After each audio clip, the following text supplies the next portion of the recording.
as we hear today, the gospel of Jesus Christ from John chapter 13.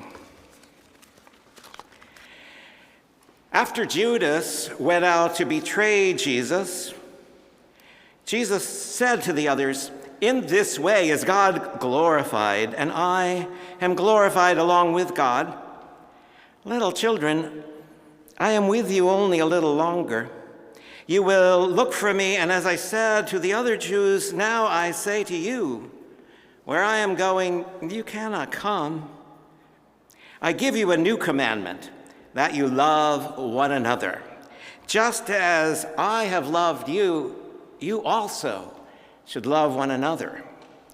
By this, everyone will know that you are my disciples, if you have love for one another." The word of God is for the people of God. Thanks be to God. Now you may be seated. Just the way I have loved you, says Jesus, you should also love that way. For the past 41 Easters, I have been here with you. But the last Easter before coming here to St. Paul and St. Andrew, I was living up at Union Seminary up the block, and I decided to go next door to Riverside Church for Easter Sunday worship. William Sloane Coffin was the preacher at Riverside back then. I remember two things from that Easter Sunday sermon. First, he told a joke about moose hunting in Maine, which was pretty bad, and I won't trouble you with it. Second, though, Reverend Coffin described Easter as having less to do with one person's escape from the grave than with the victory of seemingly powerless love over loveless power. Easter, insisted Reverend Coffin, is the victory of seemingly powerless love over loveless power. It's a turn of phrase I have never forgotten. Now, we know what loveless power is. We see it every day. Loveless power is accumulating wealth not to lift other people, but to keep them down. Loveless power is the rich preying on the poor. Loveless power is using the mechanisms of the state to cause hurt and harm, devastation and debilitation. That's loveless power. Loveless power calls empathy a weakness. We know loveless power. And you know what? On our worst days, we too use loveless power. We use loveless power to put other people down, thinking that's what might help raise us up. We use loveless power to get ahead at the expense of other people. It's not our fault, really. It's how the world is structured. But what is powerless love? I think powerless love is a love that puts itself out maybe at the expense of our own security and well-being. Powerless love is stepping up for the sake of somebody else. And sometimes powerless love is love on a cross. Today's gospel passage takes us back before the crucifixion, back before the resurrection, back to that Last Supper that Jesus spends with his friends. And at the Last Supper, Jesus takes one last opportunity, according to the Gospel of John, one last opportunity to see if he could get the disciples to understand what they have seemed to be all along so resistant to understanding. The scene is sobering.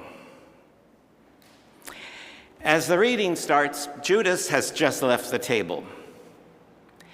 Jesus is talking and talking and talking. But once he's done talking, he will leave the table himself and go out to the garden where he will be abandoned and betrayed and denied by his friends,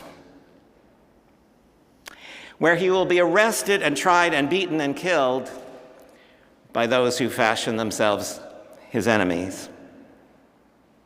It seems to me a really odd time to bring up the subject of love. But that's what Jesus wants to talk about.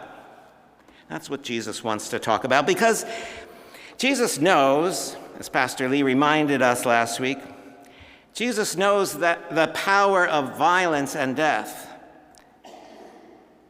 to rip apart the beloved community. Jesus knows about the potential of violence and death to rip apart the community.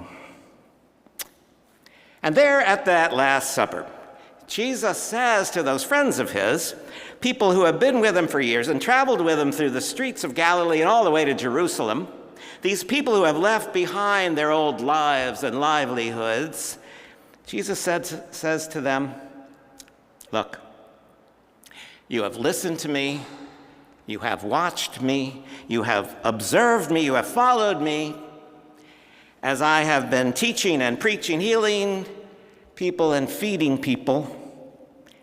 And I hope you understand that all I have ever been about is love. I hope you understand that all I have ever been about is love. But in case you don't understand, still don't understand, I am giving you a direct order.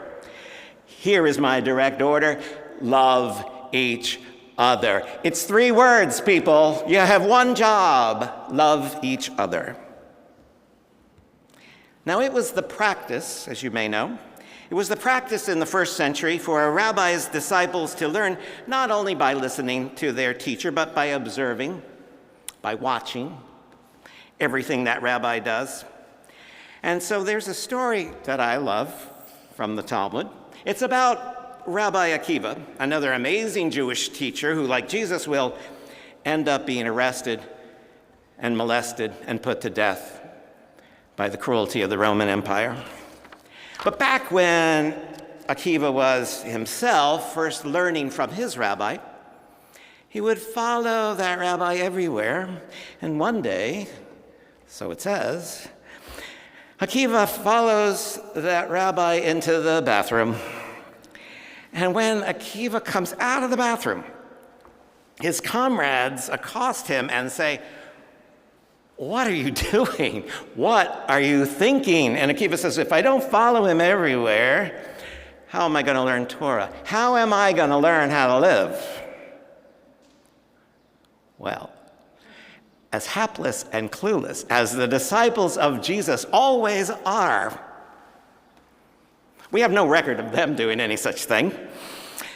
In contrast, these disciples, these followers of Jesus, have been living together in close quarters with Jesus all day, every day, and somehow they still have not figured out how to live the Jesus way, how to love the Jesus way. They haven't quite picked up on what Jesus is all about, what Jesus is all about. And so just to make things clear, he gives them an order. A new commandment, it says. Jesus says, love each other. Do the work of love even in this love-starved world. And he gives them a new standard to apply to their work of love for us to apply to our work of love. Love as I have loved you. See the way I love you? Do it that way. Do it that way. Well, if you read through the Gospel according to John, you'll know that a chapter or two later, Jesus is still talking to them and still talking to them about love. And Jesus says this, God has loved me, and in that same way, as God has loved me, I'm loving you. Live in my love. Live in my love. Live out my love. And he tells them what's in it for them. Joy, live that way. Live in love so that my joy may be alive in you and so that your joy may be complete. Literally, it says in Greek, live crammed full of joy. Joy that comes from the work of love, from doing the work of love, that kind of joy. But why does Jesus call this a new commandment? It shouldn't be new. It's what he's been teaching and living and doing, and he's basically riffing on Leviticus 19, love your neighbor as yourself. Why is this so new? Why is it news? Partly, I think it's because it's a commandment that doesn't quite make sense. It's a commandment that doesn't make sense in the context in which they are living. These Jesus followers are living in a context where, indeed, loveless power is calling the shots. They are living life subject to the whims of a callous, cruel, and capricious government. A context where love is not the modus operandi, not the mode of operating.